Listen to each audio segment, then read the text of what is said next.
buenas tardes a todos. Hoy estamos aquí de nuevo en la librería Tercios Viejos y la conferencia que os queremos presentar por Juan Ignacio Cuesta es una comparativa entre la vida de Leonardo da Vinci y la vida de Miguel Ángel. Él nos va a presentar varios aspectos de sus vidas, tema político de la época. Como buen conocedor de todas estas historias, y no sé si realmente presentaros a Juan Ignacio Cuesta. Juan Ignacio Cuesta es una de las 3 Cs de La Rosa de los Vientos, programa mítico de Radio del Misterio, y ahora mismo está en La Escóbula de la Brújula y en muchos más sitios que le podéis buscar, aparte de que le grabamos también en divulgadores del misterio y divulgadores de la historia. Esta conferencia se puede dar gracias a la amabilidad que tiene la librería Tercios Viejos con dejarnos algunos lunes este espacio para que podáis venir todos aquí con las medidas oportunas que nos están mandando ahora. Y es gracias a ellos y gracias a la amabilidad de ciertos ponentes, todos ellos amigos que están viniendo aquí. Próximamente queremos hacer una por cada mes porque llevábamos mucho tiempo sin hacer conferencias de historia y se nos ha ocurrido pegarle un apretón a la historia aquí ya que nos ceden el lugar, y a partir de ahora os dejo con Juan Ignacio Cuesta, que os va a decir quiénes eran Leonardo da Vinci y quién era Miguel Ángel. Muy bien, pues como ha dicho, soy el maese Cuesta ese que cuentan por ahí, que es mi nombre oficial, que me lo puso David Sentinella, que no sé si estará por venir o no vendrá, pero fue el que me le colocó este apodo después de otros muchos apodos que he tenido, como Profesor Bacterio, el druida de las ondas, en fin. Juan Antonio Cebrián era un señor que tenía mucha imaginación para los nombres y a mí me colocó de todo, vamos, o sea, los 14 años que estaba en La Rosa de los Vientos, cualquier cosa que se le hubiera ocurrido.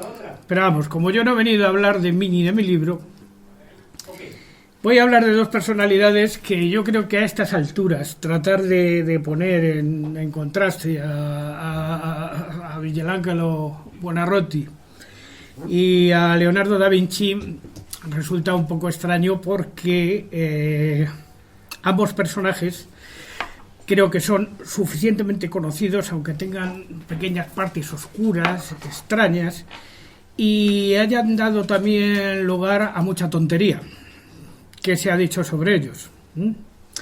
Particularmente, vosotros sabéis que hace algunos años, no mucho, se publicó una novela de Dan Brown que se llamaba El Código da Vinci, donde se le atribuía a Leonardo de haber sido nada más que uno de los maestres del Priorato de Sion, que bueno, vale. Además, quien lo decía, además el Priorato de Sion es que es la herencia de los templarios. Bueno, no saben nada de templarios, no saben nada de lo que es el Priorato de Sion, no saben absolutamente nada. Vamos a ver, se puede tratar a estos 2 personajes importantísimos, fundamentales en la historia universal del arte, desde varias perspectivas. Se puede tratar desde la ortodoxia más ortodoxa o de la heterodoxia más supina. Pero sí que es verdad que existió entre ellos el poco tiempo que se juntaron, porque tener en cuenta que Leonardo era un señor muy mayor cuando empezó su carrera, Michelangelo Buonarroti, sí se juntaron, llegaron a coincidir en las calles de Florencia y se despreciaban mutuamente de una manera verdaderamente, yo no diría de rivalidad, sino simplemente que cada uno consideraba que el otro era un imbécil. O sea, y que no sabía ni lo que estaba haciendo ni por qué estaba allí. Entonces, bueno, esto hay que entenderlo un poco dentro de un contexto y voy a tratar precisamente de aclarar ese concepto, que es el siguiente. Yo quiero partir desde aquí. Fijaros que no voy a traer cosas demasiado conocidas, pero sí fundamentales para entender el pensamiento de toda una época. Con la llegada del Renacimiento, y fundamentalmente encabezado, pues podríamos hablar quién empieza el Renacimiento, y el Renacimiento realmente tampoco tiene un momento especial en que surge. La transición del gótico al Renacimiento es una cosa muy lábil. ¿Qué fue el primero? Pues pues no sabemos el primero que se le ocurrió. Sí sabemos, por ejemplo, quién inició el gótico, que fue el abad de Suger en París. Pero del Renacimiento al Gótico, o sea, del Gótico al Renacimiento ya la cosa no está tan clara. No está tan clara, ¿por qué? Porque venimos de una época de transición en la que en cada sitio había una cosa completamente distinta. Os traigo aquí un ejemplo de 3 imágenes que son importantes para que entendáis un poco lo que era el pensamiento anterior a la llegada del Renacimiento, que es el del finales del medievo, pero que está a caballo un poco entre el gótico y el románico, y explicaré por qué. Está entre el gótico y el románico porque, aunque existen técnicas ya para esculpir muy concretas, por ejemplo, en el caso concreto, esta que veis aquí a la izquierda, que es el mes de octubre de Benedetto Antelami del Baptisterio de Parma, encontramos esta misma figura en otros lugares anteriores. Por ejemplo, aunque parezca mentira, esto que esculpió Benedetto Antelami ya con modos renacentistas, lo encontramos con modos medievales en el otro, en el que está al lado. Es que es exactamente lo mismo. Es exactamente lo mismo. ¿Por qué? Porque los 2 bueyes indicaban la época de ya la preparación de las tierras para la cosecha del año siguiente. Y esto es muy importante. Y también os traigo uno muy importante que no sé si le conocéis. Quien lo haya visto sabe que esto es una verdadera maravilla, que es el Jano. El Jano que figura en San Isidoro de León, en lo que es la capilla de los Reyes Asturleoneses de San Isidoro de León, que es el último que tenemos a la derecha. Las imágenes no están muy claras porque evidentemente estas 2 últimas, al ser más antiguas, están más deterioradas. Y Benedetto Antelami, en el Baptisterio de Parma, ya trabaja con unas técnicas pues que ya vienen un poco del mundo clásico. Pero ambas 3 cosas significan lo mismo, aunque parezca mentira. Estamos entre 2 representaciones del mes de octubre, una que se encuentra en Parma, la otra que se encuentra en Guadalajara, en la iglesia de San Miguel de Velilla de Sorbe, y el otro que se encuentra en San Isidoro de León. ¿Y por qué? Porque durante finales ya de la Edad Media, principios del Gótico, finales del Románico, principios del Gótico, se dio una ideología que era fundamentalmente teocentrista. O sea, ¿qué es lo que había que hacer en la vida? ¿Qué misión tenía uno? Por lo que Dios manda. Y se acabó. Y lo que Dios mandaba estaba señalado en los mensarios medievales. Los mensarios medievales lo único que hacen es establecer las labores que se hacen durante los 12 meses del año. ¿Os suena la palabra cultura? El significado etimológico real de la palabra cultura es conocer las labores del campo. Entonces en los mensarios medievales aparecen las labores del campo. Todos los mensarios empiezan normalmente con Jano, que es el que tenemos allí, que es el mes de enero, Januarius, un dios romano, por decirlo de alguna manera, que es el dios bifronte, el dios que tiene 2 caras del principio y del final. Y además que fijaros que lo tenéis además reflejado no solamente en el arte, sino en la literatura. Si leéis el libro de Buen Amor, veréis que hace una referencia a Jano cuando dice: a 2 caras mira este cabezudo y come con deleite pollas y sañudo. Evidentemente estamos hablando en un lenguaje, todavía no se había formado del todo el castellano, había mucha mezcla del hispano-romano. En cualquier caso, el mes de enero viene su nombre, el dios Jano, el que empieza y el que termina el año, el dios de las puertas, el dios que cuando abrían las puertas del templo no se podía ya guerrear durante esos 10 días, había que dar tregua. Y luego los diferentes elementos que aparecen en los mensarios medievales. Hay un libro impagable para estudiar los mensarios medievales, que es el de Manuel Castiñeiras González. Luego, si alguien quiere, pues yo le doy la bibliografía. Manuel Castiñeiras González ha estudiado todos los mensarios medievales de Europa y lo ha hecho con bastante inteligencia. Recoge varios. En la provincia de Guadalajara tenemos 2. Tenemos el de San Bartolomé de Campisábalos, tenemos el de Velilla de Sorbe, pero tenemos el de Santa Marina de Ripoll. Tenemos también el de la capilla mortuoria de los Reyes Asturleoneses, que están en San Isidoro. Y en Parma, ya nos vamos al mundo italiano, tenemos a Benedetto Antelami, que es este que tenemos aquí a la izquierda. Este era el pensamiento medieval teocéntrico. Hay que hacer lo que Dios manda. O sea, en enero uno se está tranquilito delante del fuego. En el mes de febrero ya se va preparando para la cosecha. En el mes de marzo ya se van abonando los campos, se va moviendo la tierra. Llega el mes de abril y aparece Flora, la reina de lo que se llamaba, vamos, en la época medieval se llamaba perdona un momento que voy muy deprisa y se me cruzan las ideas. Lo que se llamaba, ay, madre mía, calenda maya, que era la calenda maya, que era cuando aparece la diosa Flora, que es la diosa maya. La diosa maya, que a su vez es la diosa que fertiliza los campos. Bien, y podríamos estar así hasta llegar al mes de diciembre, que es cuando llega las fiestas de la Navidad, por decirlo de alguna manera, ya descansa después del trabajo hecho para empezar otra vez al año siguiente. Fijaros que algunas de esas costumbres no se han perdido todavía, están todavía activas a pesar de la edad. Si vais a Colmenar Viejo, por ejemplo, y si conocéis o visitáis una capilla que se llama la Virgen de los Remedios, está en medio del monte, veréis que se hacen procesiones en el mes de abril, llegada la primavera, se hacen procesiones en las que colocan a una mocita jovencita, la colocan aquí una corona de flores, y la colocan dos damas alrededor que también llevan flores en la cabeza, pero de menos categoría, porque ella lleva banda y las otras no. Y entonces, acompañando a la Virgen de los Remedios, van las tres, y las llaman las tres mayas.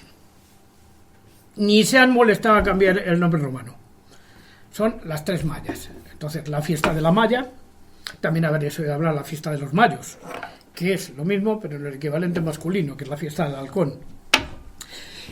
Esto era lo que había justo antes de que empezara, digamos, la revolución que vamos a asistir. Y esta revolución que vamos a asistir no hace otra cosa sino observar todo lo que se había recopilado de la etapa clásica y meterlo de alguna manera, digamos, con calzador en una nueva manera de pensar que ya no es teocentrista, sino que ya es antropocentrista.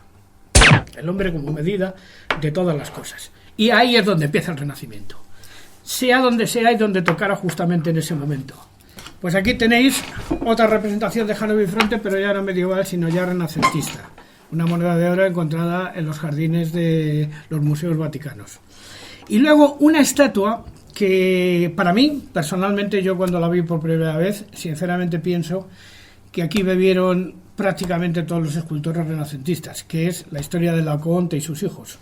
No sé si conocéis la historia, por si alguien no la conoce la contaré. Laocoonte es un sacerdote troyano que es condenado a ser estrangulado tanto con sus hijos por unas serpientes, por haber pecado contra el dios de turno en ese momento, que era Aurora, creo que se trataba en este momento, o sea, en ese momento. Bueno, por Laocoonte y sus hijos es una estatua que, una vez encontrada en los jardines de los museos vaticanos, donde hoy se encuentra, luego se copió. Se copió muchísimo, y os diré luego dónde, para que veáis cómo luego las grandes escuelas renacentistas estuvieron copiando el Laocoonte, pero sobre todo inspirándose en la belleza y en la plasticidad brutal de Laocoonte y sus hijos para construir, digamos, un modelo del cuerpo humano en perfección, por decirlo de alguna manera. Y la tercera que os pongo allí a la derecha es Níobe. Níobe peca contra Tántalo, es, digamos, discípula de Zeus, pero Tántalo se enfada con ella y entonces la hace que coma la comida de los dioses. Los dioses se enfadan con ella y a Níobe y a sus hijos pues los deja por toda la eternidad sin poder comer. O sea, bueno, los dioses, evidentemente, de la época clásica eran absolutamente crueles en este sentido, pero no deja de ser leyendas, porque realmente estos dioses no existieron nunca, pero son leyendas que la tradición sí que las ha ido manteniendo con el tiempo. Así que tenéis Laocoonte y Níobe, y de aquí llegamos al lugar donde todo esto se plasmó de alguna manera en la escuela más importante del mundo, a nivel de copistas, por decirlo de alguna manera, de todo este tipo de cosas, que es Firenze o Florencia, Como veis, desde esta imagen, si alguno ha estado en Florencia, me imagino que aquí algunos habréis estado, la mirada desde el mirador de Miguel Ángel es verdaderamente fastuosa, porque ves el domo de Brunelleschi perfectamente en Santa Maria dei Fiori. A la izquierda veis lo que es la alcaldía de la ciudad, que es la Loggia de la Señora. La Loggia de la Señora, y luego una serie de monumentos que veis ahí, como por ejemplo el baptisterio de Ghiberti. También podéis observar la torre que hay justamente a la entrada de Santa Maria dei Fiori, que la hizo Giotto. Además, esta iglesia, fijaros el dinero que tenía Lorenzo de Médicis, o sea, el dinero que podía tener este hombre, porque Santa Maria dei Fiori, como no sé si sabréis, está hecha con 3 tipos de mármol. Mármol blanco, mármol rojo y mármol verde, pero trabajado de una manera brutal. Y cuando se trató de colocar el Duomo, se hizo un concurso entre todos los, digamos, arquitectos de la zona, a ver a quién se le ocurría hacerlo más barato y lo mejor posible. Y a Guido Brunelleschi se le ocurrió hacer un sistema que, por cierto, luego se ha desarrollado en España, más que nada porque viene de los alarifes musulmanes, que es el sistema de hacer, digamos, el perímetro del Duomo, y entonces empezar a poner los ladrillos así, subiendo en espiral, de tal manera que no se utilizaron nunca en ningún momento andamios. Se iban colocando y se iban manteniendo, digamos, esa inclinación de una manera perfecta, luego esperando mucho tiempo a que la obra de albañilería fraguase de alguna manera, y las cintas interiores se colocaron después. Una vez se termina el Duomo, se le coloca ya la parte superior, la linterna superior, se cubre ya de alguna manera con piezas de mármol, de manera romboidal, que van llenando y que le van dando cada vez más fuerza. Bueno, tanta fuerza que todavía sigue existiendo y no se ha caído. O sea, que estos señores de tontos tenían bastante poco. Estos señores vivieron en el 400 y el 500 italiano, pero de idiotas tenían bastante poco. Sabían muy bien lo que se estaban haciendo. Por cierto, esta imagen no se ve una de las grandes maravillas de Florencia, que es el Ponte Vecchio. Pero bueno, es que ya no me daba para la foto. O sea que lo siento, pero luego además en Florencia hay tantas cosas que ver. Es que te podrías tirar mucho tiempo. Ver la iglesia donde escribió el Dante Alighieri, no sé qué os podría decir, el famoso jabalí que inspiró a Hans Christian Andersen, que está en medio de la Plaza Vecchia y que ahí hay un mercadillo y tal, y entonces dice la leyenda que si uno acaricia al jabalí, que es una fuente, y va echando agua, pues que eso le va a dar buena suerte en la vida, ¿no? Además hay una copia en Madrid de ese jabalí. ¿Nadie sabe dónde? Pues lo voy a explicar. La copia del jabalí que está en Florencia está en el Parque del Capricho y forma parte del conjunto monumental que hay a la entrada si habéis estado en el Parque del Capricho, en la Alameda de Osuna, está justamente a la entrada del estanque. Ese mismo jabalí, el mismo jabalí que tiene una tradición, viene de la tradición romana. Y bien, vamos a meternos ya con nuestros personajes. Hablar del Renacimiento italiano es hablar de muchos. Hoy nos vamos a centrar en estos dos, pero habría que hablar de Botticelli, habría que hablar de Rafael Sanzio d'Urbino, madre mía, o sea, es que Cimabue, sería Lippo Lippi, o sea, sería infinito. Pero nos vamos a centrar en los aspectos, digamos, en los que se atizaron los señores, durante un tiempo, los señores da Vinci y Buonarroti. A Leonardo da Vinci no se le conoce nada más que una escultura y un proyecto. O sea, Leonardo como escultor, poco.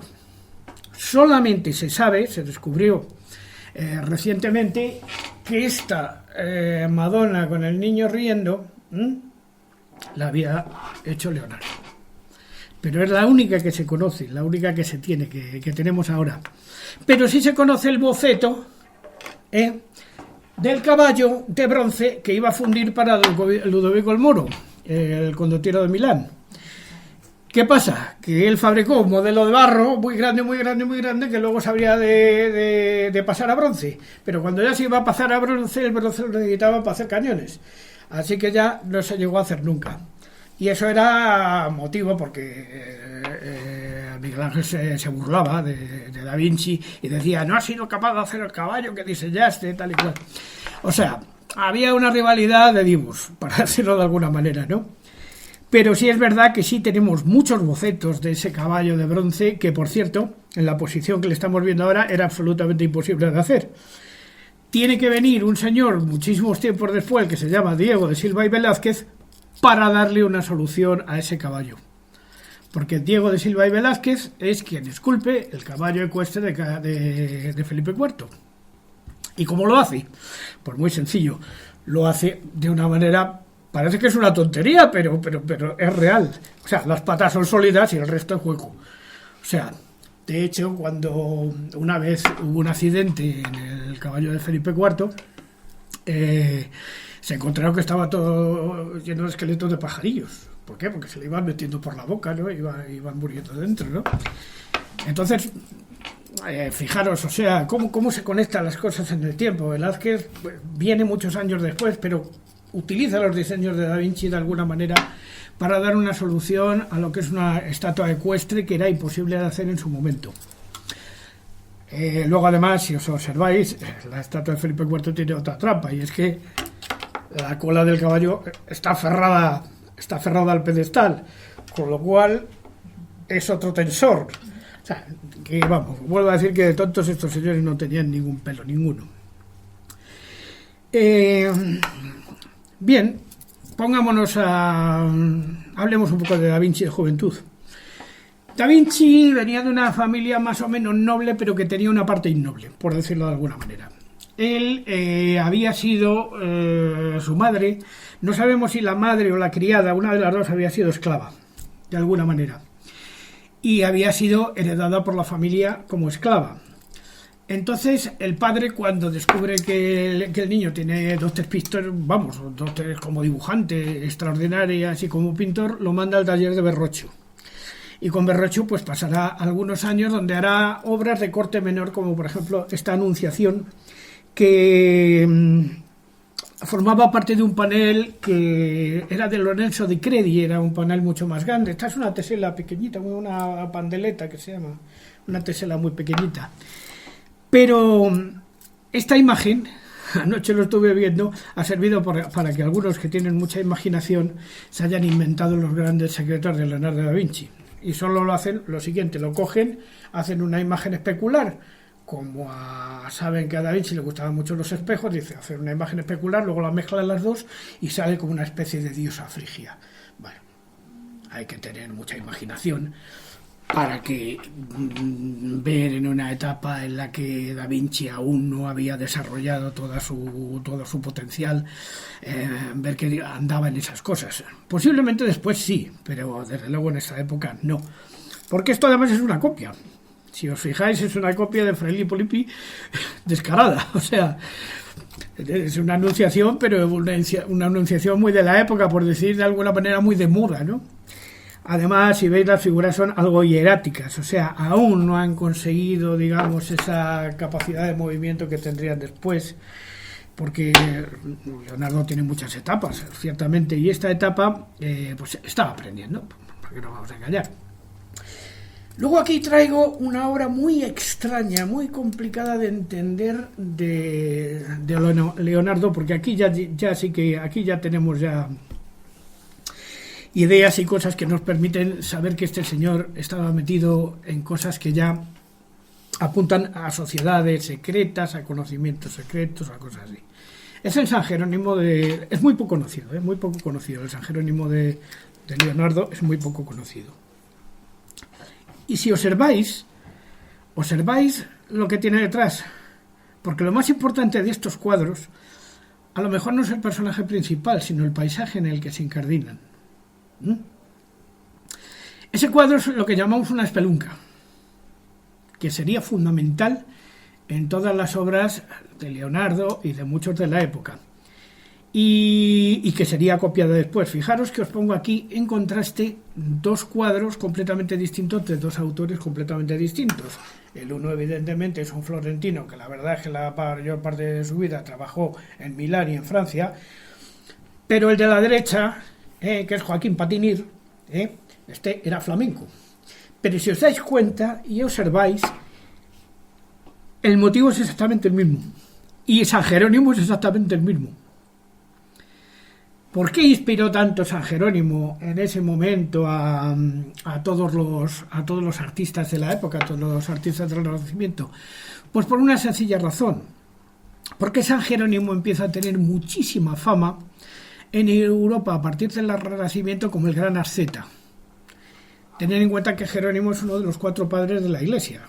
Y es el asceta, es uno de los ascetas por excelencia. Tenemos a San Agustín, tenemos a San Jerónimo, tenemos a San Ambrosio y tenemos a San Anselmo, que son los 4 padres, digamos, de la Iglesia que establecen de alguna manera el cambio de doctrina de San Benito de Nursia. Entonces San Jerónimo empieza a cobrar gran importancia. De hecho, cuando la evolución de San Jerónimo llega a plasmarse de alguna manera en una orden dedicada a los jerónimos en España, pocos años después, eso lo sabe muy bien Noé, es el santo elegido por Felipe II para sus pinacotecas. ¿Por qué? Porque, entre otras cosas, era gran devoto de San Jerónimo y los monjes del Escorial, los primeros eran los jerónimos. Quiero decir que todo esto está conectado de alguna manera. De hecho, uno de los San Jerónimos más impresionantes que existen es el Leticiano, que está en las salas capitulares del Escorial. Supongo que quien haya ido por allí lo verá. Porque Felipe II se rodeó de todos los artistas de la época, de los mejores artistas de la época.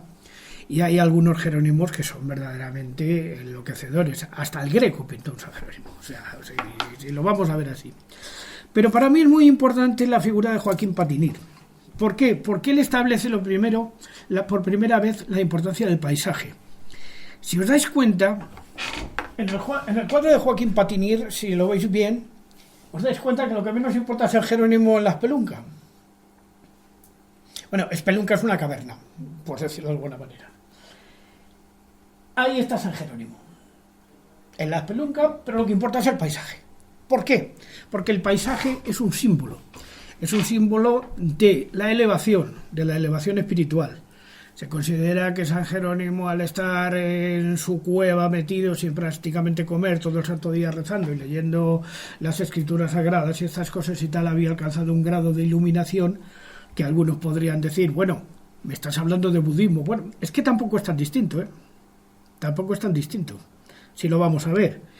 Estos padres de la Iglesia que empezaron con Pedro el del desierto, Pedro el ermitaño del desierto, que siguieron con Santa María Egipcíaca y con San Antón, de alguna manera todos los apóstoles que llamaron de la Tebaida empiezan a buscar el retiro espiritual, de alguna manera, largarse del mundo para dedicarse únicamente a la adoración y a la contemplación. Por eso yo veo connotaciones entre este San Jerónimo extraño de Leonardo da Vinci, cualquiera diría que esto es un cuadro de Leonardo da Vinci, y este de Joaquín Patinir.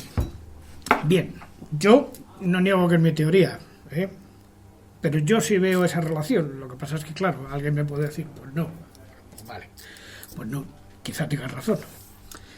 Luego, ayudado por un par de muchachos de la época en un taller, porque muchas de estas pinturas se trabajan en taller, Da Vinci inicia los diseños y la creación de 2 obras prácticamente iguales, pero que tienen pequeñas diferencias que son fundamentales para entenderlos, que son los 2 cuadros de la Virgen de las Rocas. Uno lo pintó unos años antes y otro lo pintó aproximadamente unos años después. El primero lo pinta estando ya en la corte de Francia con Francisco I. Y el segundo lo pinta ya en la zona de Alsacia, que estuvo allí retirado una temporada y al final terminó en Londres. Y estos 2 cuadros, que son la Virgen de las Rocas, si observáis, hay algo que los diferencia y algo que los une. Si veis la espelunca del fondo, es igual en ambos cuadros. Prácticamente no hay diferencia. Sin embargo, los personajes no son iguales, ni las plantas tampoco. ¿Por qué? Porque la afición a la botánica por parte de Leonardo da Vinci también se reflejó en sus cuadros. Entonces, en uno pinta la vegetación que tenía cerca y en otro pinta la otra vegetación que tenía en el otro lado. Y el gran misterio de este cuadro es quiénes son los dos niños que están con el ángel. La Virgen María ya sabemos que es una Madonna como otra cualquiera. Pero los dos niños, ¿quiénes son? Porque muchos dicen que, hombre, qué tontería. Pues lógicamente Jesucristo y San Juan Bautista. Porque no vamos a complicar más la vida, ¿no? Pero claro, de la misma edad, tanto uno como otro, y además en uno le señalan con una cruz y en otro no. Si fijáis en el de la derecha, el niño lleva una cruz. Se supone que aún no lo habían crucificado, o sea, le iban a crucificar después, o sea, está anticipándose al futuro. Y el otro le señala con el típico dedo de Leonardo da Vinci, porque si habéis visto los cuadros de Leonardo da Vinci, siempre hay un dedo puesto así, o puesto así, o puesto así. De alguna manera, como diciendo, este es el que es, que sería un pasaje neotestamentario. Este es el que es, este es al quien tienes que adorar. ¿Y yo quién soy? San Juan Bautista, bueno, pero San Juan Bautista era mayor, posiblemente era tío de Cristo. ¿De quién estamos hablando? Ya sabéis que se ha especulado con la posibilidad de que Jesús de Nazaret tuviera hermanos. De hecho, en uno de los evangelios apócrifos se habla de la persona de Tomás Dídimo, hermano de Jesús. Ha habido mucha pelea con respecto a si eso de hermano se consideraba como cofrade o seguidor, porque evidentemente eso rompería las doctrinas de la Iglesia católica. Claro, pero es que en estos dos cuadros se ve que los dos infantes tienen una importancia similar, excepto en el segundo, que ya hace de alguna manera una anticipación de cuál sería su destino. De tal manera que, claro, que se ha querido ver aquí, pues que efectivamente, como buen judío que era Jesús de Nazaret, tuvo sus hijos y tuvo su mujer, como todos. Claro, eso rompe la teoría la teoría, digamos, crística de que es hijo de Dios. Bueno, podría ser hijo de Dios, pero pudo tener hijos, ¿por qué no? Y eso pues ha excitado la imaginación de muchísimos autores. Dan Brown es el menos importante porque es tonto.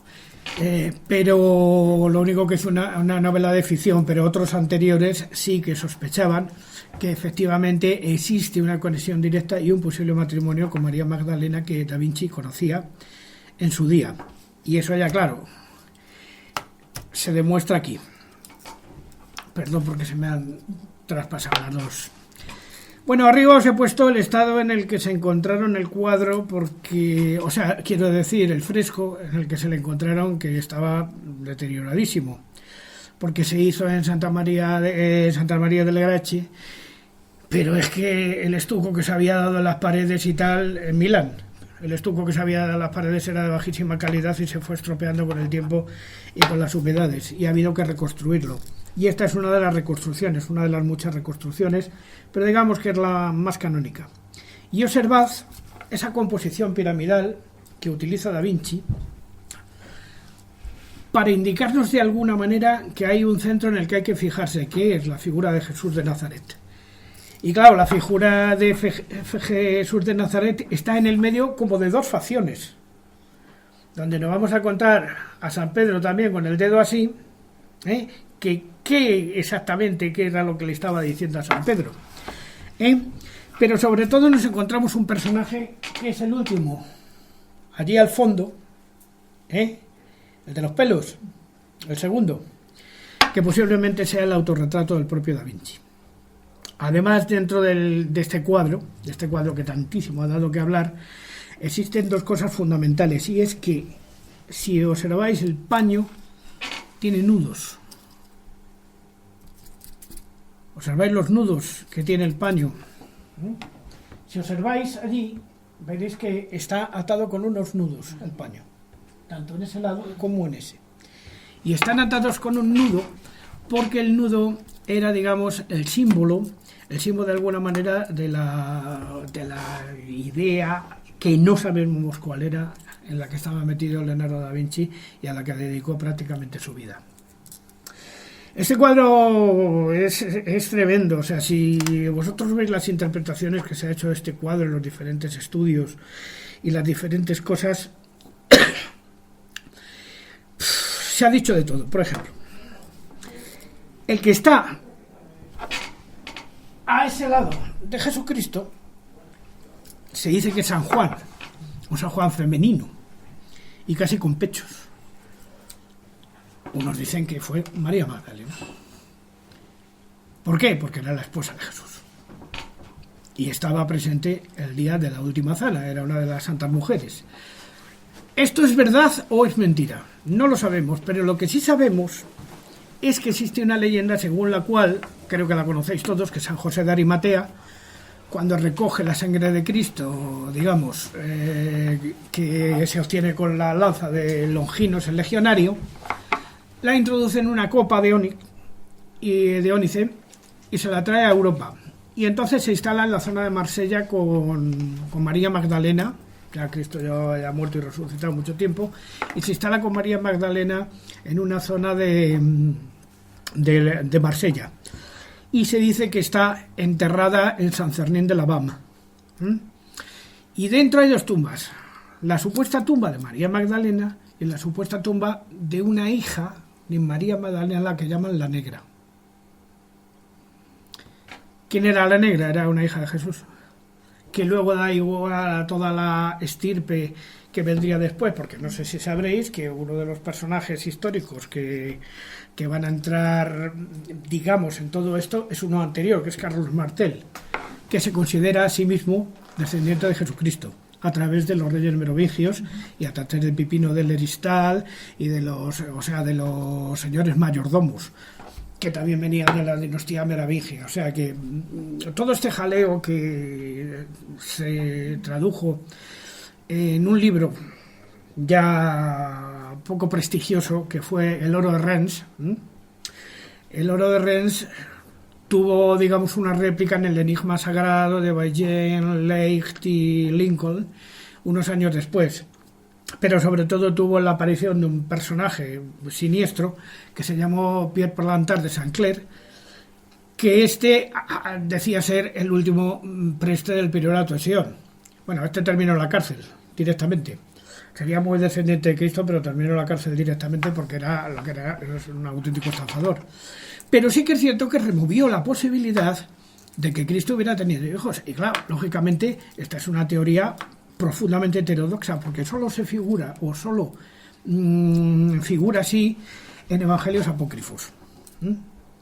Esos evangelios fueron descartados, pero hay otras cosas de los evangelios apócrifos que no fueron descartadas. Cuidado, o sea, que nos hemos quedado con una parte que nos interesa y la otra parte que no nos interesa. Porque, por ejemplo, las referencias a los sabios de Oriente, de Mateo, Lucas y Juan, nada tienen que ver con el evangelio de Tomás, en el que habla de que eran 3 reyes que venían de la zona de Irán. O sea, es que todo está muy mezclado, ¿no? Y son los que hablan de oro, incienso y mirra, porque en los evangelios, en los sinópticos, no se habla para nada del tema. Y por supuesto en el evangelio de San Juan no se habla nada, primero porque se escribió 100 años después en la isla de Patmos, y además vaya usted a saber quién era ese San Juan, que desde luego no era San Juan Evangelista. Era, bueno, quiero decir, sí era San Juan Evangelista, pero no era el discípulo amado de Jesús, o sea, era otro San Juan, quiero decir. Es el autor del Apocalipsis también, que se considera también libro canónico y tal. Y que vino muy bien en la Edad Media, porque el Apocalipsis sirvió para crear uno de los negocios más, digamos, bollantes, yo diría, de toda la historia de la humanidad, que es el purgatorio. Posiblemente el purgatorio es uno de los negocios más importantes inventados por la Iglesia en toda la historia, porque el hecho de asegurarte que el que mediante un pequeño óvulo pecuniario ibas a salir del purgatorio para ir al cielo, sirvió para construir las catedrales, sirvió para construir iglesias, sirvió para construir de todo. De hecho, si vosotros vais a una catedral gótica, son tumbas. La catedral servía para todo, para hacer teatro, para hacer juicios, para hacer misas, para hacer de todo. Pero además servía como tumba de los grandes señores que querían dormir en tierra sagrada. No hace falta nada más que ir a la catedral para darse cuenta que está llena de capillas y de tumbas, de abades, de grandes señores, de gente con mucho dinero, lógicamente, que pagaron las obras de esas catedrales. Hay un error que es lamentable, y eso lo mantiene mucha gente. Dice, no, es que las catedrales góticas las construyeron los templarios. Bueno, los templarios no construyeron nada. Los templarios eran soldados, eran guerreros y eran financieros, eso sí. Y evidentemente debieron financiar algunas de las catedrales, yo no digo que no, pero los templarios no era su misión construir catedrales. Era su misión pagar a las cofradías medievales de canteros que circularon por todas las rutas peregrinales del mundo entero. En España el Camino de Santiago, el Camino de Roma, el Camino de Jerusalén. El temple, la función del temple fue una función más bien de tipo financiero. De hecho, inventan la visa, por decirlo de alguna manera. ¿Por qué? Porque un pagaré recogido en Jerusalén te podía servir hasta Santiago de Compostela. O sea, era un código que ellos te daban, de alguna manera. Y ese es un error que yo lo he visto muchas veces. Mira, yo he escrito ya 3 libros sobre templarios y he escuchado siempre, no, es que los templarios construyeron las catedrales, las financiaron. O sea, financiaron a los cabildos, pero de construir nada. Los templarios no construían nada. O sea, el creador del arte gótico, que es el abate Suger, no tenía nada que ver con los templarios. Simplemente es que de repente al abate Suger se le ocurrió añadirle a la iglesia de San Denis en París una girola e inventa el gótico. Así de simple.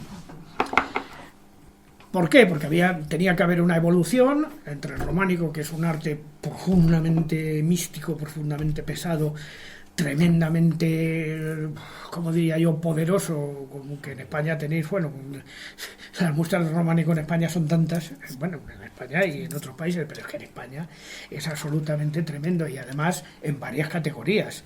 Tenéis el románico pobre de Guadalajara, que se supone que era responsabilidad del maestro de Silos, primer y segundo maestro de Silos, que no sabemos ni su nombre ni nada parecido, porque la única firma que tenemos de un cantero románico en España es la de un tal Boaz, que trabajó en Atienza, pero no tenemos más. Ah, bueno, sí, claro, sí, tenemos uno que es el maestro Mateo, pero tampoco sabemos quién era el maestro Mateo, que hizo el Pórtico de la Gloria, pero tampoco sabemos muy bien quién era el maestro Mateo. Lo que sí sabemos es lo que representó.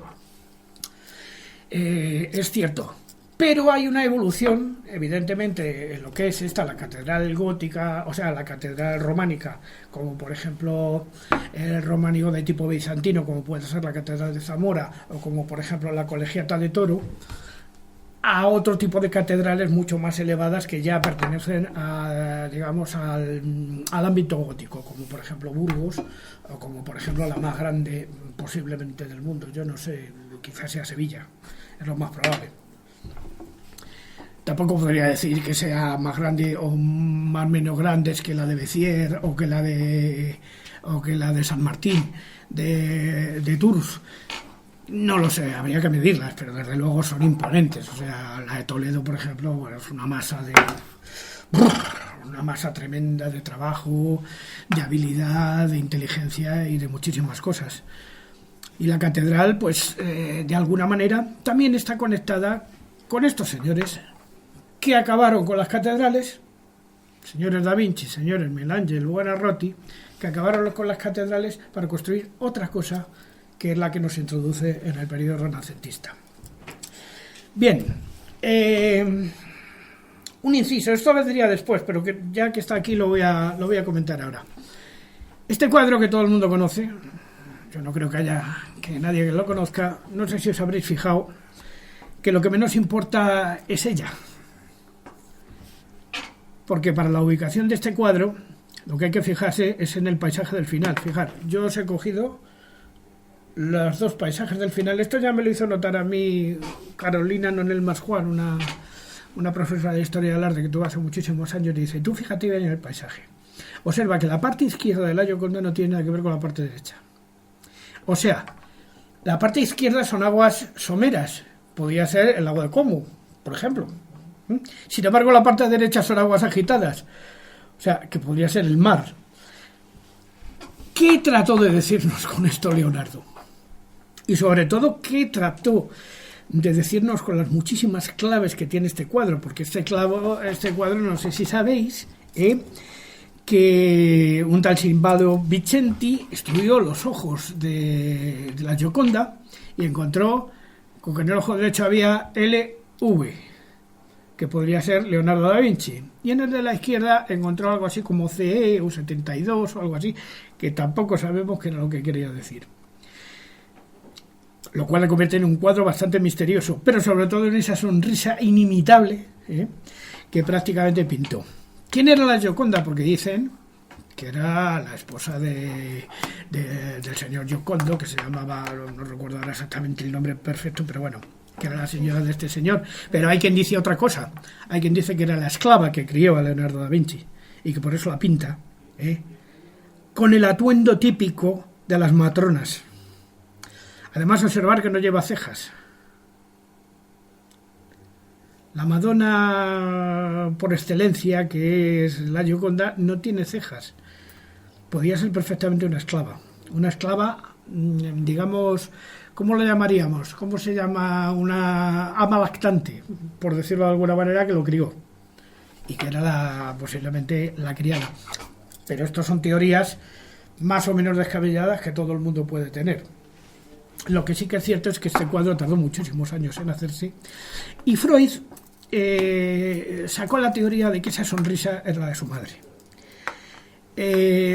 A Freud se le ocurrió pensar que esa sonrisa era, digamos, un aspecto inconsciente que él tenía en la cabeza de la que había sido la sonrisa de su madre, que había visto toda la vida. O sea que independientemente de quién fuera la modelo, algo había de él dentro de la propia imagen. Algo muy sutil. Son pequeñas claves que, bueno, para la reflexión. Claro, yo no me voy a pronunciar aquí por una teoría ni muy ortodoxa ni muy heterodoxa. Es un cuadro bellísimo, indudablemente. Pero claro, los que se dedican a estas cosas, son analistas, estudian el craquelado del cuadro, lo han visto de cerca, lo han mirado y han llegado a la conclusión de que algo tenía que ver con su familia esta señora. Bien, ahí lo dejamos, si os parece, porque tampoco podemos estar especulando demasiado con estas cosas. Hemos pasado con la última cena de Leonardo y ahora nos vamos con el diseñador, porque la parte más importante de Leonardo sin duda fue los diseños. O sea, Leonardo era más que un escultor, más que un pintor, era un ingeniero. Y él lo que se llegó es a inventar unos tipos de cacharros que en esta época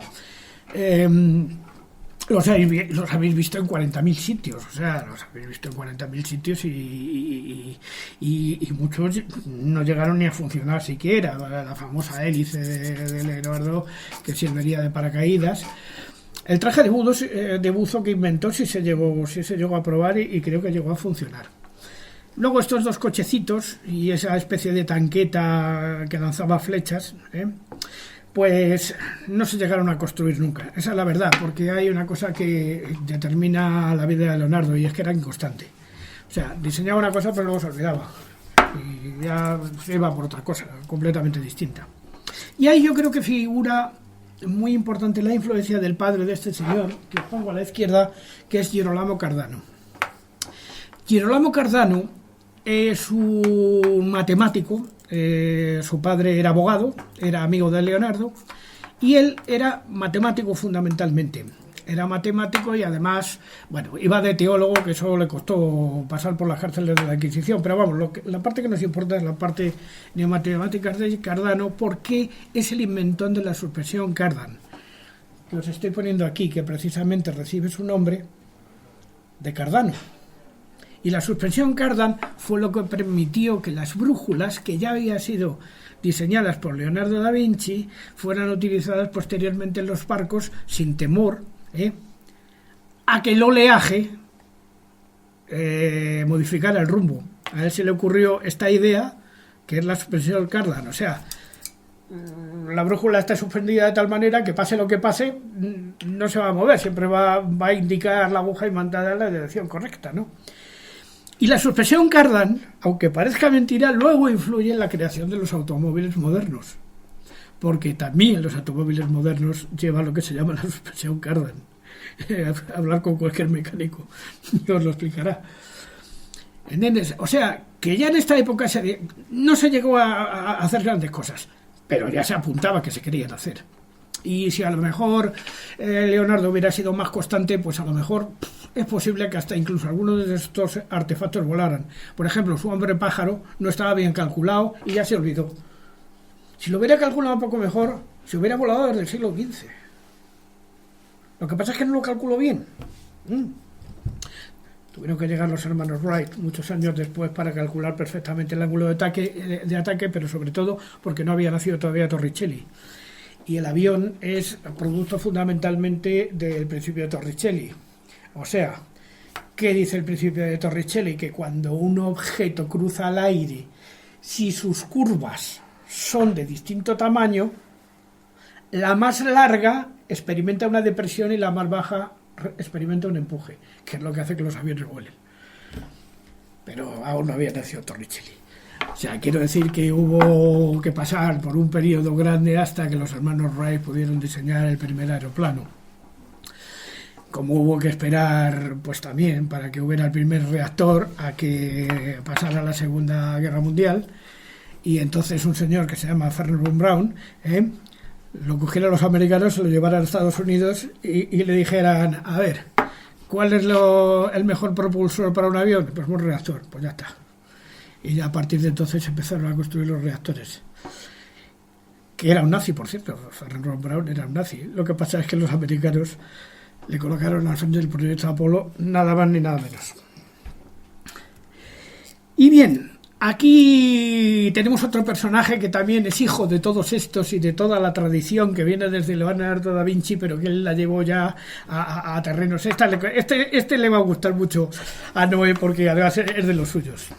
Este señor que trabajó en Toledo, en la corte de Carlos V y en la de Felipe II, se llama Juanello Turriano. Giovanni Torriani. En Madrid tenemos una calle que se llama Juanello y que nadie sabe quién era tal Juanello. Bueno, pues era este. Don Juanello Turriano es el inventor de una serie de autómatas y una serie de cosas que funcionaron. Estos sí que funcionaron. O sea, estos se pusieron en marcha. Se pusieron en marcha, en la corte de Carlos V.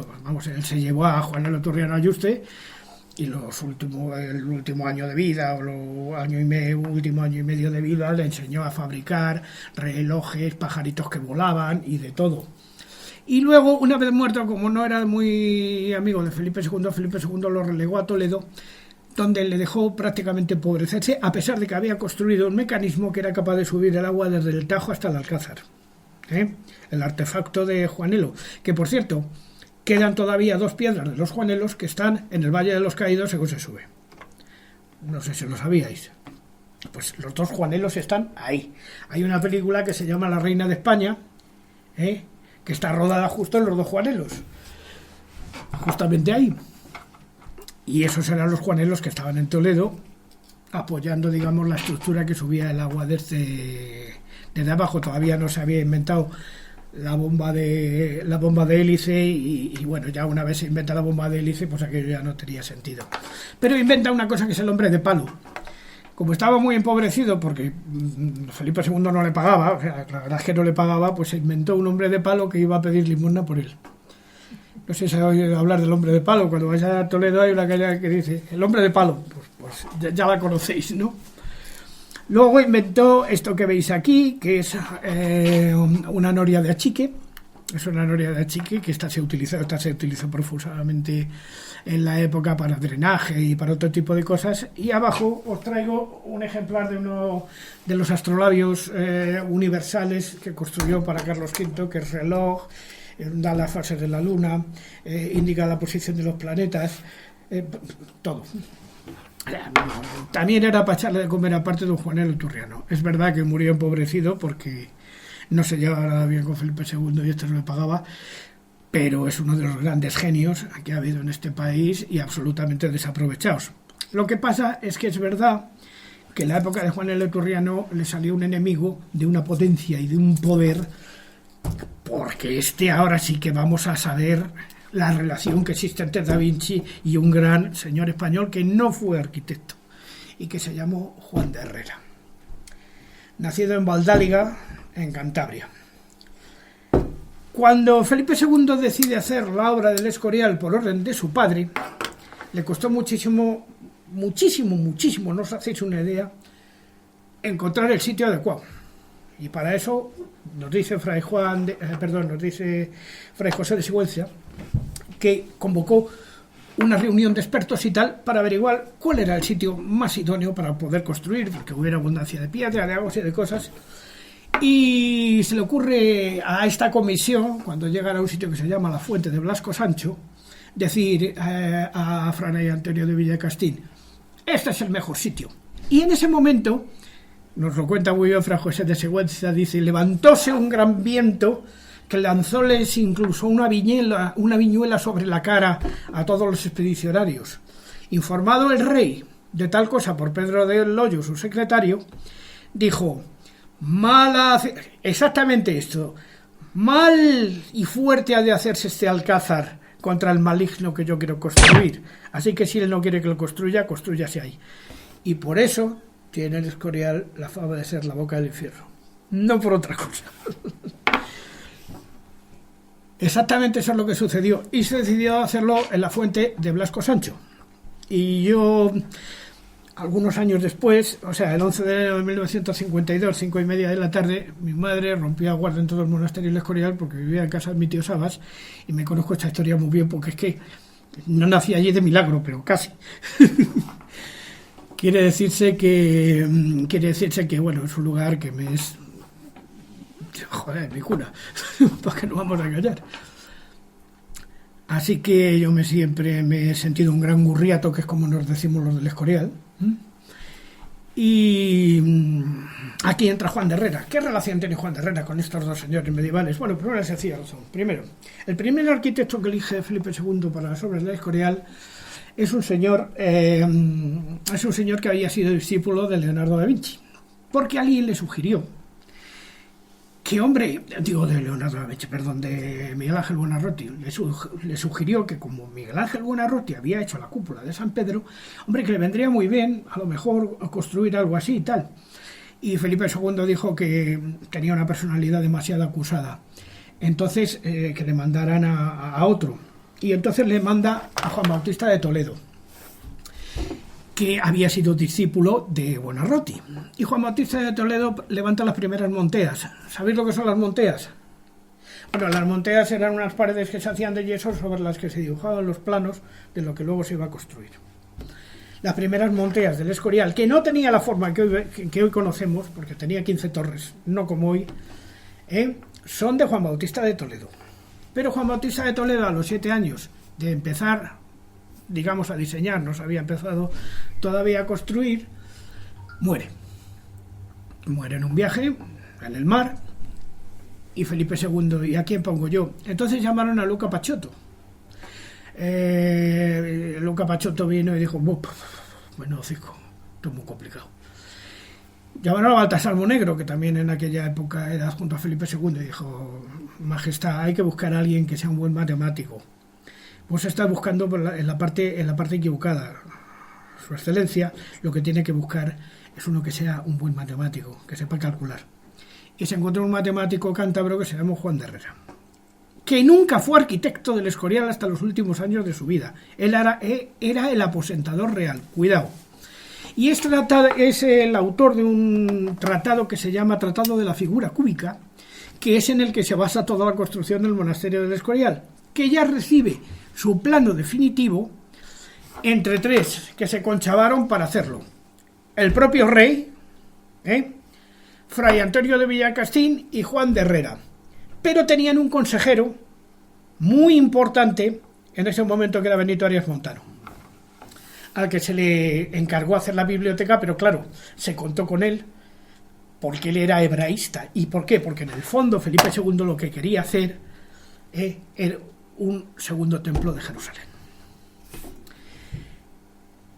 ¿Qué pintan todo esto Leonardo y Miguel Ángel? Pues muy sencillo, que la tradición de Leonardo y Miguel Ángel llega hasta Juan de Herrera a través del Tratado de la Figura Cúbica. Perdón, lo he dicho mal. Discurso de la Figura Cúbica. Y el discurso de la figura cúbica es muy fácil de entender, porque cuando uno entra en la Basílica del Escorial y mira hacia los techos de Lucas Giordano, uno no ve una bola del mundo, como en todas las representaciones religiosas. Uno ve una piedra cuadrada. Y además, saliendo a la derecha, por el monasterio del Escorial en la Loja, hay otra piedra cuadrada también, que es el punto desde donde se trazaron los puntos para construir el Escorial, que de alguna manera es también un poco como los jardines colgantes de Babilonia, porque como el terreno era inclinado, hubo que rellenar el terreno, hubo que hacer unas tapias y rellenar el terreno para hacer el jardín de los frailes. O sea que... Y además luego ya intervino pues mucha gente, prácticamente todos los quienes trabajaron en el Escorial, Lucas de Escalante, Miguel de Escalante, Rodrigo Gil de Ontañón, todos, absolutamente todos, eran cántabros y eran constructores de catedrales, y hicieron el Escorial. Y le hicieron como quería el rey, como quería Juan de Herrera, como quería Fray Antonio de Bellacarcín, que era el obrero mayor, y sobre todo como le recomendó Benito Arias Montano. De tal manera que hoy día, cuando tú entras en el Escorial, en el patio de Reyes, no te encuentras santos y vírgenes, te encuentras David, Salomón, Manasés, Josías, Habacuc y... el otro. El de Deuteronomio, no me acuerdo. Bueno, es igual. Es que ya son tantos datos que se me cruzan todos. O sea, te encuentras los 6 reyes bíblicos que tuvieron que ver con el templo de Jerusalén. Vamos, es que blanco y sobre hojuelas. Además, hay un cuadro muy importante dentro de la biblioteca del Escorial. Es muy pequeñito y forma parte del programa de la arquitectura, porque está dividido en el trivium y el quadrivium medieval. O sea, se representa la geometría, la dialéctica, la retórica, la matemática, la música, la filosofía, la teología. O sea, el trivium y el quadrivium medieval.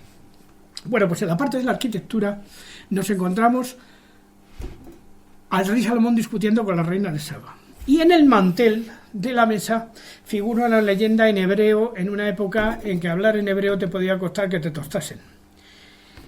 ¿Y qué pone en esa leyenda en hebreo? Pues pone directamente: Dios hizo todo con peso y medida. Lo diría en hebreo, pero es que es muy difícil. Es mesurá. Bueno, Dios hizo todo con peso y medida. Bueno, pues eso indica de alguna manera que en el monasterio se guardaba un secreto que tenía que ver de alguna manera con la construcción del templo de Salomón, del antiguo templo de Salomón. Y además, tanto se consideraba a sí mismo Felipe II, el segundo Salomón, que si tú vas a la catedral de Gante y ves el cuadro de Salomón y la reina de Saba, ves que la cara de él es la de Felipe II. Pero vamos, o sea, es que no hay más que verle. Es con su prognatismo propio de los Austrias, o sea, total que toda esta tradición que empezó en el Renacimiento fue corriéndose por toda Europa y llegó a España de la forma que llegó.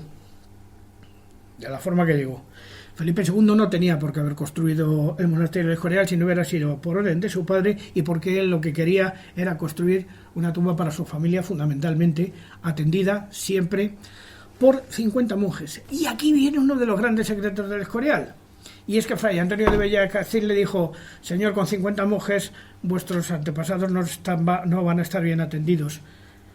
Dice, pues 100, sí, 100. Y entonces hubo que elevar un piso más el Escorial. Entonces el Escorial iba a ser la mitad, pero se subió hasta la altura que tiene hoy. Y luego la idea de colocarle pizarras como los tejados de Flandes, simplemente eran los recuerdos que de Flandes había traído el propio Felipe II cuando había ido con su padre. O sea que está todo más o menos. Y además hay un tema que todavía colea y que es muy importante, y es el a ver cómo lo explico. Felipe II se rodeó fundamentalmente de alquimistas, al igual que lo fue Leonardo, o al igual que lo fue el propio Miguel Ángel. ¿Por qué? Porque la alquimia, en definitiva, lo que trata es de manipular una cosa para transmutarla en otra, ¿no? Entonces Felipe II dedica una de las torres del Escorial, la que mira a poniente, a la torre de la Botica, y introduce dentro un mecanismo que se llama la torre de Matiolo, al frente de la cual pone al más prestigioso espagirista de la época, que era Leonardo Fioravanti. Y bueno, y ahí es donde nace algo muy importante, que es el protomedicato. El protomedicato nace en la botica del monasterio del Escorial. Oro no consiguieron, porque no consiguieron oro. Lo pretendían, pero no lo consiguieron. Pero sí consiguieron el protomedicato. O sea, empezaron a aparecer medicinas que entonces, fundamentalmente, lo que se buscaba era curarle la gota al rey. Ahí aparecen medicinas como la colchicina, por ejemplo, que se utiliza por primera vez, y sobre todo una que es fundamental para entender cómo ha sido la evolución de las guerras en los ejércitos a partir de entonces, que es el láudano, que es una tintura de opio en alcohol. El láudano se ha utilizado hasta hace prácticamente 50 años. De hecho, todavía te lo pueden servir en fórmula magistral.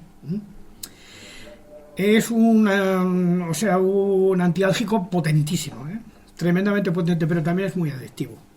La que se ponía, por ejemplo, de láudano hasta los ojos de la Santa Teresa de Jesús.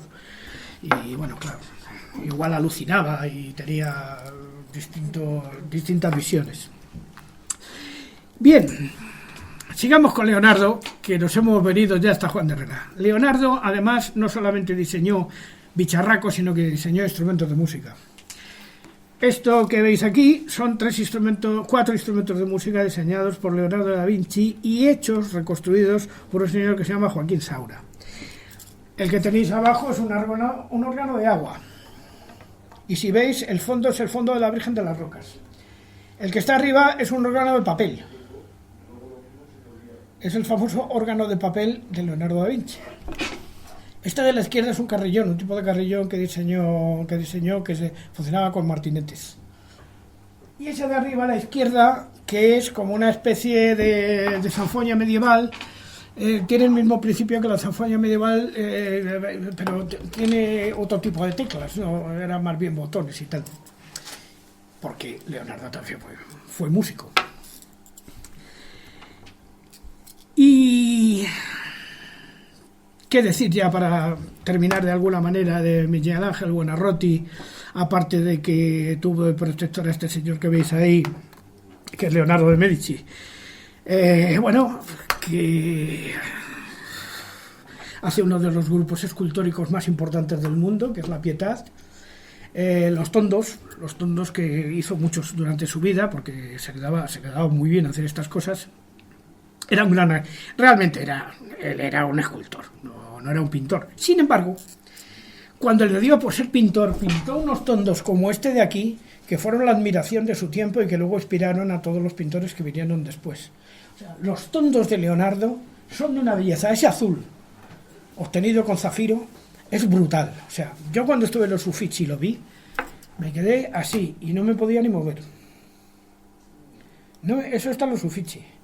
Y en la misma sala está la Ariadna dormida, que, cuidado, esta no sabemos quién la hizo, pero también tenía arte. Esa seguramente es del siglo II antes de Cristo. Y luego os pongo una cosa curiosa. Aquí tenéis el David todos conocéis el David de Miguel Ángel y tal, pero lo que no conocéis seguramente es el estudio que hizo Leonardo del David de Miguel Ángel, que es el que está a la derecha. Porque cuando vio que hacía el David de Miguel Ángel, él que había rechazado el trabajo porque dice que la piedra que el mármol era demasiado estrecho y que él no veía ahí una figura, y el otro dijo, sí, yo sí la veo y tal, pues sí lo hizo él. Y por eso luego se dedicó a estudiar, a ver cómo se las había arreglado y tal. Y es curioso, ¿verdad? Son cosas poco conocidas. Y luego uno de los complejos de uno de sus grandes protectores, posiblemente más potentes de todos los tiempos, que es la tumba de Julio II de la Rovere, que tenéis ahí. Julio II de la Rovere, que fue el famoso, ¿os acordáis del tormento y el éxtasis? ¿Cuándo acabarás? De cuando termine. No, era al revés. ¿Cuándo terminarás? Cuando acabe. ¿Por qué? Porque era de armas tomar también Miguel Ángel, Era de armas tomar. Y el Moisés de Miguel Ángel, vamos, ya sabéis que dice la leyenda que el último día, Cuando ya lo tenía todo, se quedó como estasiado durante horas y horas delante de él y cogió el martillo y le dio en la rodilla y le dijo: «Solo te falta hablar».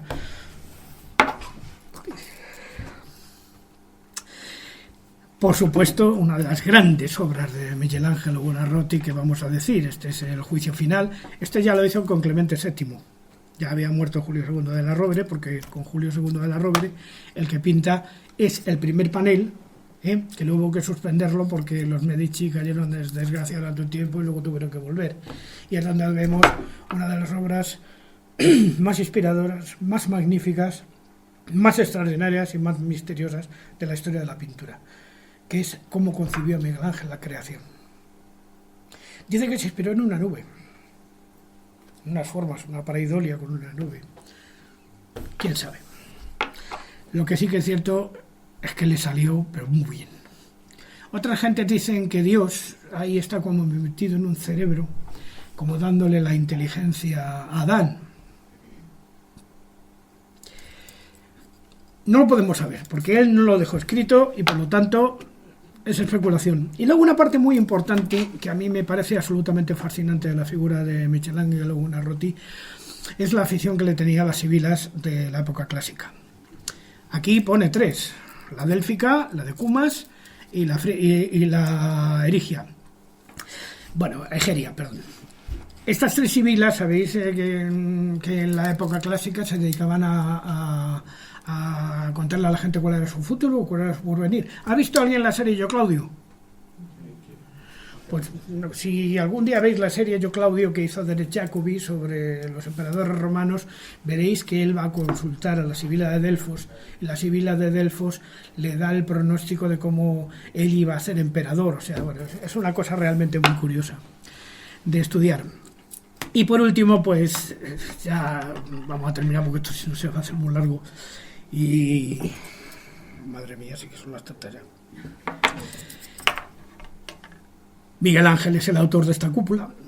Nadie se atrevía a hacerla. Se lo ofrecieron a Leonardo. Leonardo dijo que no. Se lo ofrecieron a Ghirlandaio. Ghirlandaio dijo sí, verde las han segado. Y a ver cómo hago yo una cúpula sin andamios. Quisieron llenar de tierra el Vaticano para poder hacer la cúpula. Y dice, ¿y luego cómo la sacamos? Y dice, bueno, pues a paladas. Bueno, pues no tiene que ser así. Y a Miguel Ángel se le ocurrió una manera de hacerlo. Se le ocurrió una manera de hacerlo que no nos ha dejado escrita. Pero sí, estudiando los ángulos, estudiando las incidencias de las piezas y las piezas milimétricamente cortadas y tal, las fue colocando una a una como los famosos puentes romanos hasta que le colocó la linterna arriba y le quedó de miedo. Y tiene gran diferencia con respecto, por ejemplo, a la del Escorial. Esta cúpula es una cúpula genuina, una cúpula de 12 vanos.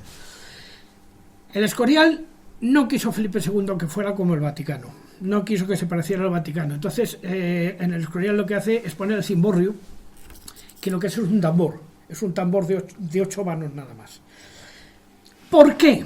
Pues muy sencillo, porque en el Vaticano la luz incide directamente en la supuesta tumba de San Pedro.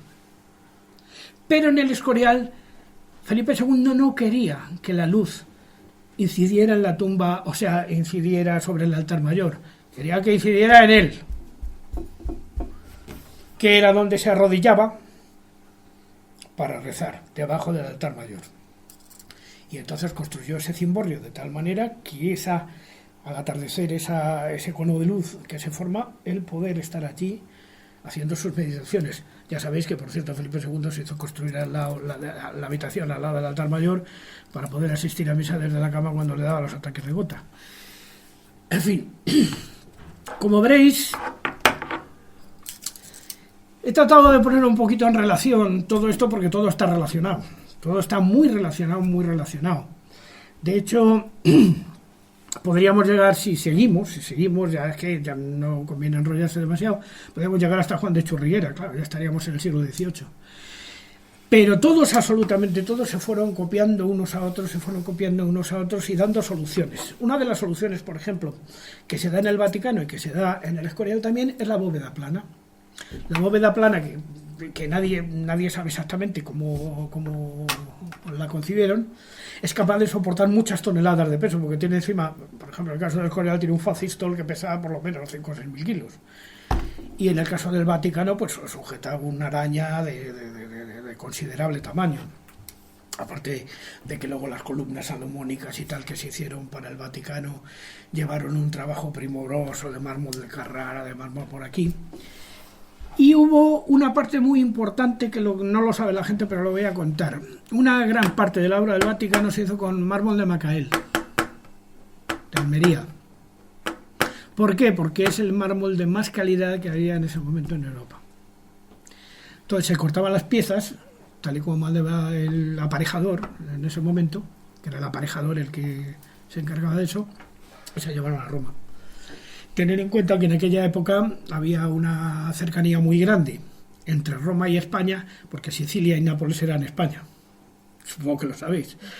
En aquella época, ya sabéis que después de la batalla de Ceriñola, el gran capitán se hace con todo el reino de Nápoles, o sea, prácticamente, o sea que fue España durante muchísimos años. De hecho, Carlos III es el que empieza los trabajos de desescombro de Pompeya, que aún siguen. Más no puedo contar. Bueno, sí os puedo contar mucho más, pero es que no podemos ir a las tantas.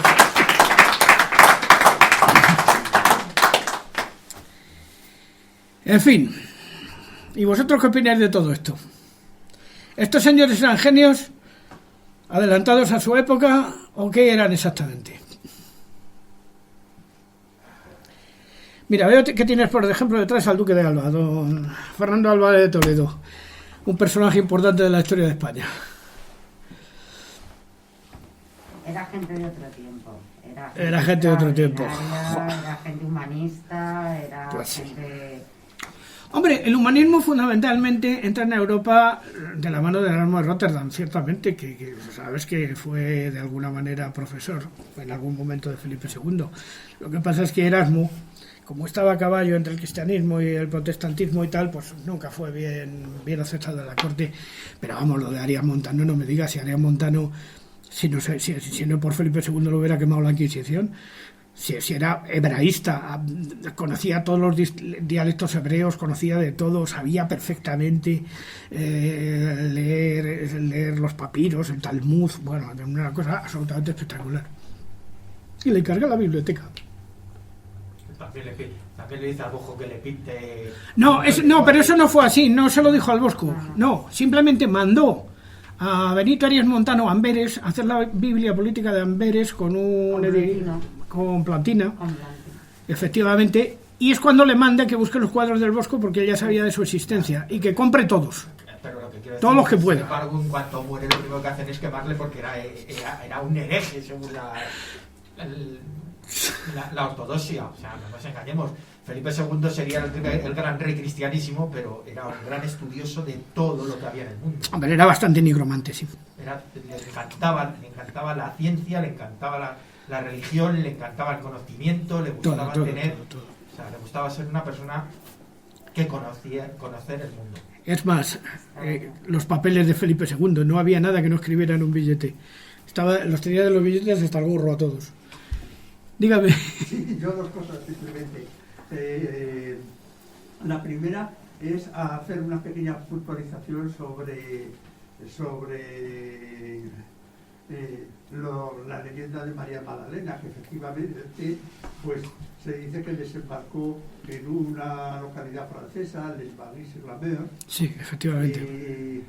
Y quería hacer una puntualización sobre la hija, Sara, efectivamente, se llamaba Sara la Negra. Que decimos que yo tengo una reproducción de Sara en mi casa y es negra, pero las facciones son blancas, de raza blanca. Y es negra porque la imagen de Sara está en la cripta y en la cripta pues se ha ennegrecido con las teas que alumbran la cripta y que tradicionalmente se dice que estaba adorada por los gitanos. Sí, claro, sí. La patrona. Notre Dame de la Mer, en la Camarga, allí iban los gitanos todos los años. Es un sitio precioso, una iglesia románica terminada como las murallas, ¿no? Sí. Con las venas, etc. Y la segunda, quería hacerle una pregunta. Sí. ¿Ve usted alguna relación entre la cúpula de Miguel Ángel y la de Christopher Wrench? Es posible. De San Pablo. Es posible, porque estás hablando de San Pablo de Londres. Sí. Son muy parecidas, la verdad es que son muy parecidas. Lo que pasa es que San Pablo de Londres hace mucho después, entonces seguramente que siguió el mismo modelo. Por alguna manera encontraron alguna manera cómo hacerla, o sea, es que son muy parecidas. San Pablo de Londres, bueno, es que casi están calcadas la una de la otra. Así que a mí no me extrañaría nada que hubiera habido esa relación. Porque luego ha sido a las cúpulas que se han exportado a los edificios políticos americanos, etcétera. Mira, además es que sabes, no sé si sabrás, que enfrente vive mi hija de San Pablo de Londres, que ya trabaja allí, y está en un infantil y tal, y tiene justo la cúpula delante, Sí. ¿sabes? La de San Pablo de Londres, o sea, que la conozco bien porque cuando he ido a ver a mi hija que nos dejaban salir de este país, pues podíamos hacer esas cosas. Y entonces la última vez que fui a Londres, el año antepasado, pues estuvimos allí en San Pablo un ratito, viendo Westminster, fuimos a Canterbury, o sea, bueno, echamos un buen periplo a Richmond, también fuimos. Pero es que Inglaterra es muy grande, no se puede ir a todos los lados. Una pregunta, bueno, o pedirte si nos puedes contar un poquito de Juan de Herrera, en el Escorial. Sí. Hay una anécdota con Felipe II, que casi el rey creo que le obligó a poner un andamio por dentro, y que Juan de Herrera le decía que no era necesario ponerlo. Que no era necesario. Juan de Herrera inventó una serie de máquinas que estaban en los nuevos museos, que las han retirado de ahí, las han llevado a otros sitios, no sé, pero que es que además una de ellas la había hecho mi tío Sabas, joder, que eran unas trócolas colgadas así, en forma de L a 45 grados y tal, que eran eficacísimas, con unas tenazas que cogían la piedra en los agujeros, y solo por la propia presión de la cuerda y de las tenazas la subían perfectamente. Además lo manejaban 3 o 4 bueyes que la subían. A ver, los bueyes tienen fuerza, la subían con bastante facilidad. Juan de Herrera se inventó todo el mecanismo, dijo que no hacía falta andamios. Pero que le obligó el rey a construirlo porque tenía miedo que se cayera la cúpula. Sí, pero no, al final se hizo con ese mecanismo. Entonces, pero es verdad que sí tuvo que construir porque el rey le obligó y construyó un andamio, y que al final, cuando terminó la cúpula, llevó al rey para que viera, mire, le subió, no sé por dónde le habrá subido, Sí. y se dio cuenta que el andamio lo había puesto, pero no llega, estaba a 1 metro de distancia. No, pero eso es en la cúpula plana, eso es en la bóveda plana. Lo que le llevó al rey, que le dijo que no era capaz de hacer la bóveda plana, que está a la entrada de la basílica del monasterio, puso una columna sujetando a la bóveda plana. Y cuando fue el rey a verla, dijo, bueno, claro, con esto sí que se sujeta. Y dice, pues no, ¡paf! Y la tiró al suelo. Y la bóveda no se cayó. Esa es la leyenda. Esa es la leyenda. Y que Ahora, el cimborrio se... Herrera con el rey no se juega. Esa es una leyenda. Claro, bueno, es una leyenda, claro. Pero el cimborrio te aseguro que se hizo desde fuera. Porque es que además diseñó las máquinas. Es que pasó un palo. Sí, bueno, se cuentan muchas anécdotas, otros dicen que una hoja de papel, bueno, es igual. El caso es que si existió, fue una chulería. Claro. Evidentemente, pero es cierto. Sí. Yo he oído decir que la gran obra de Herrera, que no fue el Escorial, sino que fue la Catedral de Valladolid, que es realmente un tratado matemático. Bueno, vamos a ver, Juan de Herrera hizo muchas obras. Yo creo que la gran obra de Herrera ni es el Escorial, ni es la Catedral de Valladolid, es la Fuente Grande de Ocaña. Y te voy a explicar por qué. Porque en la biblioteca del Escorial había libros que eran non exactos, que los hubiera destruido la Inquisición. Y él mandó construir lo que se llamó, Felipe II manda construir a Benito Arias Montano un inferno, o sea, un lugar donde preservar los libros que la Inquisición hubiera quemado a su muerte. Los del índice. Efectivamente. Y él, creemos, eso es la teoría de Andrés Gómez Mariscal, pero yo creo que está bien cogida porque yo estaba allí y lo he estado viendo. Y es que los llevaron a una habitación que estaba dentro del canat de la Fuente Grande de Ocaña. La Fuente Grande de Ocaña es una de las grandes obras de Juan de Herrera.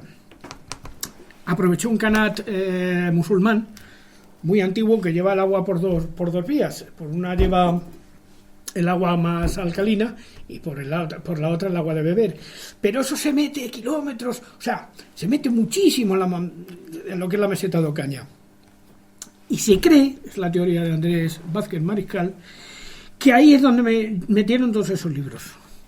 Ten en cuenta que surgió en la época un movimiento que decía, un movimiento profético que decía que Felipe II iba a caer a manos de una coalición, iba a ser un fin del mundo a manos de una coalición de turcos, de franceses y de ingleses y tal, y que iba a ser horrible, y crearon lo que se llamó la Congregación para la Nueva Restauración. Y buscaron una cueva, que la llamaron la cueva de Sopeña, donde tendría que haber sitio para 10.000 personas y tal, que podían librarse de tal desgracia. Esto lo dio una visionaria, le dio a una tal visionaria, una tal Lucrecia León, que andaba con una especie de soldado de fortuna de la época, que decía que era pariente de Felipe II, pero no era. Bueno, estos terminaron muy mal los dos, ¿sabes? O sea, terminaron los dos en la cárcel, evidentemente. Pero la Congregación para la Nueva Restauración se fundó en Ocaña, en la Fuente Grande de Ocaña, y Juan de Herrera participó en el diseño de lo que es esta habitación que yo que comento. Lo que pasa es que Juan de Herrera era mucho Juan de Herrera. Era mucho Juan de Herrera porque al final de su vida, según Amancio Portavales Pichel, le pone ya un sueldo de 7.000 ducados anuales a Juan de Herrera y le dice: vete para tu pueblo que no te quiero ver más. Porque ya estaba hasta las narices de unos y de otros. Felipe II ya se encontraba mal y sabía que él no iba a tener continuidad, que quien le siguiera él por dinastía no iba a ser como él. De hecho, toda la magia del Escorial termina con Felipe II. Cuando llega Felipe III, se acabó, porque además era un pusilánime de mucho cuidado. Felipe IV era un picaflor, y no te voy a decir de Carlos II lo que pasó, porque ya lo sabes. Y es que la familia fue degenerando poco a poco, porque los Habsburgo se casaban entre ellos y tenían una... Bueno. ¿Qué me dices? Ah. No, creía que me habías echado una señal. Así que así más o menos fueron las cosas y así más o menos es como sucedieron. Lo que es cierto es que los Habsburgo quedaron muy pocos después de la guerra de sucesión en España, cuando ya entra Felipe V en España en contra del archiduque Carlos de Austria. Y luego pues empiezan a haber unos austrias por ahí despistados. Uno de ellos ya sabéis que fue Maximiliano, que se marchó a México y le fusiló Pancho Villa. O sea, Juárez. Sí, efectivamente, eso, Juárez. No, Juárez, perdón. Benito Juárez, perdón. O sea que es que la familia fue degenerando poco a poco. O sea, ahora mismo no sé si quedará alguno de los Austria, pero yo creo que pocos. Borbones sí, Borbones quedan unos cuantos, pero Austria muy poquito. Pero bueno, los Borbones, ten en cuenta que los Borbones tampoco son Borbones per se, son porque venían de la familia de Anjou. Porque los derechos dinásticos al trono de España venían desde Carlos IV, o sea, desde ahí Enrique IV Albret, que ya pertenecía al marido de Juana la Loca, que era de la familia Anjou. Una última pregunta, tío. Sí. Se suele decir que Miguel Ángel, si no hubiera sido ni arquitecto, ni pintor, ni escultor, lo hubiéramos conocido como poeta. Sí, escribía poesía, sí. Él tenía una inspiración importante, hay algunos escritos de él basados en las obras de Horacio. Sí, se han conservado. Yo particularmente no los tengo, pero sí se han conservado algunas cosas que hizo basándose en el Beatus Ile de Horacio. Es cierto. Los leí cuando era estudiante Y vamos, algunos de ellos están dedicados al personaje de David, Sí, claro. que era su mayordomo, ¿no? Su sirviente. Y algunos lo relacionan la evolución de Leonardo con la evolución de este personaje. Sí, de todas maneras, ten en cuenta que Miguel No, de Ángel... Leonardo, perdón, quería decir Miguel Ángel. De Miguel Ángel. De todas maneras, ten en cuenta que Miguel Ángel fue un hombre que vivió siempre, sí, muy atormentado, sobre todo porque tenía tendencias claramente homosexuales. Y seguramente que al no querer entrar en ello, o sea, tener las tendencias, pero reprimirlas, tuvo una vida pues, dolorosa también, de alguna manera. Sí sabemos que él tenía una tendencia un poquito de la cáscara amarga y tal, pero que nunca la ejerció. Eso sí que lo sabemos también. Los dos, ¿no? Da Vinci también, ¿no? No, Da Vinci no se le conoció, que yo sepa, no se le conocieron Que su veleidades. Su hijastro, cuando ya era mayorcito, Da Vinci le hacía ojitos, Da Vinci le hacía ojitos, y que anteriormente había tenido contactos con algún efebo, digámoslo así. Sí, es posible. Yo no digo que no. Y que su supuesta no estar con mujer no era por un hecho místico, sino porque le tiraban los efebos. No lo sé. El caso es que es cuando él muere en Anglois, ya bajo la protección de Francisco I, ya era muy viejecito y ya no estaba para esas cosas. Sí, pero anteriormente sí había estado. Estamos hablando anteriormente. Eso no es importante. Hombre, de hecho le pusieron una denuncia. Sí, Por pederastia. Que salió de rositas, pero de hecho le pusieron una denuncia. Bueno, de todas maneras, estas cosas son muy antiguas, ¿eh? El primer proceso por pederastia que conocemos, fue en Córdoba. Siendo senador Claudio Marco Marcelo, se dio el proceso de las Saturnales, que era un proceso de pederastia, vamos, o sea, ya se juzgó, los senadores de Córdoba, los senadores romanos, ya juzgaron un proceso por pederastia. Bueno, señores, que esto es muy largo.